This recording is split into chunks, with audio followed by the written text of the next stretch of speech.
തുഷാർ വെള്ളാപ്പള്ളി അവിടെ വരും, സംസാരിക്കാൻ വരും എന്ന് പറഞ്ഞു.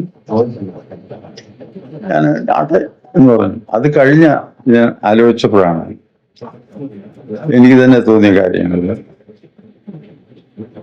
തുഷാർ വെള്ളാപ്പള്ളി എന്നെ വിളിച്ചു, ഞാനവിടെ 2-3 ദിവസത്തേക്കകം വരാം എന്ന് തുഷാർ വെള്ളാപ്പള്ളി പറഞ്ഞു.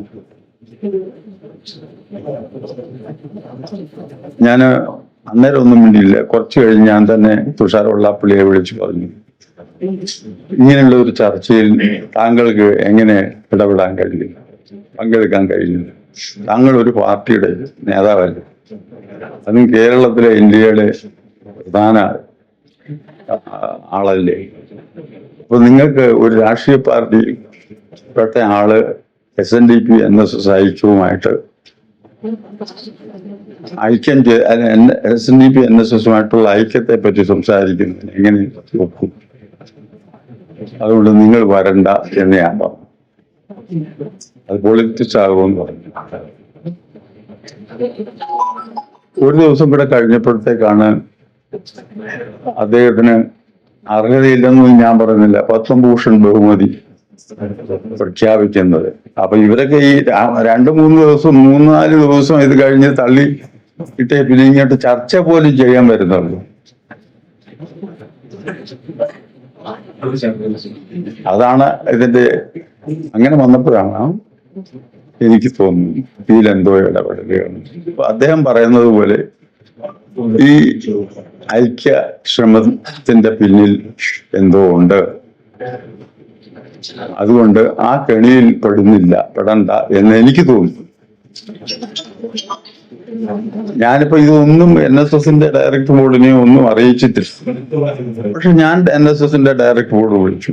ഞാൻ നേരത്തെ പറയുന്നു, ഐക്യം പൂർണ്ണമാകണമെങ്കിൽ ഡയറക്ടർ ബോർഡ് വിളിച്ചുകൂട്ടി ഡയറക്ടർ ബോർഡിന്റെ തീരുമാനപ്രകാരമേ ആകൂ എന്നും ഞാൻ അന്ന് പറയുന്നുണ്ട്. പക്ഷെ ഞാൻ ഇങ്ങനത്തെ ഒരു സാഹചര്യം വന്നതുകൊണ്ട് ഞാൻ ഡയറക്ടർ ബോർഡ് ഉടനെ വിളിച്ചുകൂട്ടി ഞാൻ എന്റെ അനുഭവവും എന്റെ തീരുമാനവും ഒരു പ്രമേയ രൂപത്തിൽ അവതരിപ്പിച്ച് ഞാൻ ഇതിൽ ബോർഡിൽ വെച്ചു. ബോർഡിൽ വെച്ച് ഞാൻ ഇതെല്ലാം കാര്യങ്ങളെല്ലാം തുറന്നു പറഞ്ഞു. ബോർഡാണ്, ഞാൻ ഉൾപ്പെടുന്ന ബോർഡാണ് അതിനെ അംഗീകരിച്ചെടുത്തത്. ആരും എതിർത്തിരുന്നില്ല. ഇവിടെ വന്ന ആ ഒരു ബോർഡ് മെമ്പർമാർ എതിർത്തുന്നില്ല. നമുക്ക് ആവശ്യമില്ല. അത് അവിടെ കൊണ്ട് അവസാനിച്ചത് നന്നായി. കാരണം നമുക്ക് എല്ലാ സമുദായവുമായി സൗഹാർദ്ദമായി പോകണം. എല്ലാ രാഷ്ട്രീയ പാർട്ടികളുമായി ഒരകലത്തിൽ പോകണം. ആരോടും ഒരു വിധത്തിലുമുള്ള അകൽച്ച പാടില്ല. ഇതൊക്കെയാണ് നമ്മുടെ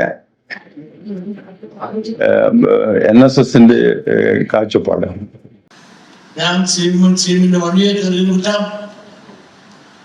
പ്രതിപക്ഷ നേതാക്കൾക്ക് കമ്മ്യൂണിസ്റ്റിന്റെ കുറ്റം, അവർക്കെല്ലാം ചുട്ട മറുപടി പറഞ്ഞുകൊണ്ട് എന്റെ പ്രവർത്തനങ്ങൾക്ക് ഇരട്ടിച്ചങ്ങ് നൽകിയിട്ടുണ്ട്, പിൻബലം നൽകിയിട്ടുണ്ട്, എന്നെ കരുത്തനാക്കി നിർത്തിയതാണ് ബഹുമാനപ്പെട്ട സുമാരായ. ആ കരുത്തുമായിട്ടാണ് ഞാൻ പോയത്. ആ കരുത്തിനെ കണ്ടുകൂടെ പലരും ഭയപ്പെട്ടു. പലരും രാഷ്ട്രീയ അന്തരീക്ഷം എന്താകും എന്ന് ഭയന്നു. രാഷ്ട്രീയ നേതാക്കന്മാർക്ക് ഒരുപാട് കുഴികളുണ്ടായി. അങ്ങനെ ഈ ഐക്യത്തിന് വ്യക്തിപരമായി എനിക്കും വളരെ പിൻബലം തന്നുവെന്ന് മാത്രമല്ല, എന്റെ മകനെ, അദ്ദേഹത്തിന്റെ മകനെ കൂടി സ്നേഹിക്കുന്നവരെ പരസ്യമായി പറഞ്ഞതെല്ലാം നിങ്ങൾ കേട്ടതാണ്. അങ്ങനെ ഒരുപാട് നീക്കി തന്നു. അതാണ് സുകുമാരൻ നായർ. കാരണം അദ്ദേഹം പറഞ്ഞൊരു സാമൂഹ്യ സത്യമാണ്. അതുകൊണ്ട് തന്നെയാണ് രാജാവ് നഗ്നനാണെന്ന് പറയണമെങ്കിൽ നിഷ്കളങ്കനായ കുട്ടിക്കേ സാധിക്കൂ. അതുപോലെ നിഷ്കളങ്കനായ സുകുമാരൻ നായർ. ഈ ഐക്യം കാലഘട്ടത്തിൽ വേണമെന്നുള്ള ചിന്തയും ഭാവനയും ആഗ്രഹവും ഈ സമുദായ അംഗങ്ങളുടെ ഇടയിലുണ്ടെന്നുള്ള ഉള്ളുള്ളിൽ മനസ്സിലാക്കിക്കൊണ്ട് സത്യസന്ധമായി അദ്ദേഹം തുറന്നെടുത്ത് കാര്യങ്ങൾ പറഞ്ഞ് അതിനുശേഷം നമ്മളോടുകൂടി ഐക്യത്തിൽ ചില ഉപാധികളും നമ്മുടേതായ ഐഡന്റിറ്റി നിലനിർത്തിക്കൊണ്ടുണ്ട്. ഇത് മുമ്പോട്ട് പോകാനുള്ള ചില തീരുമാനങ്ങൾ എടുത്തു. പിറ്റേ ദിവസം തന്നെ അദ്ദേഹത്തെ ഞാൻ വിളിച്ചറിയിച്ചു.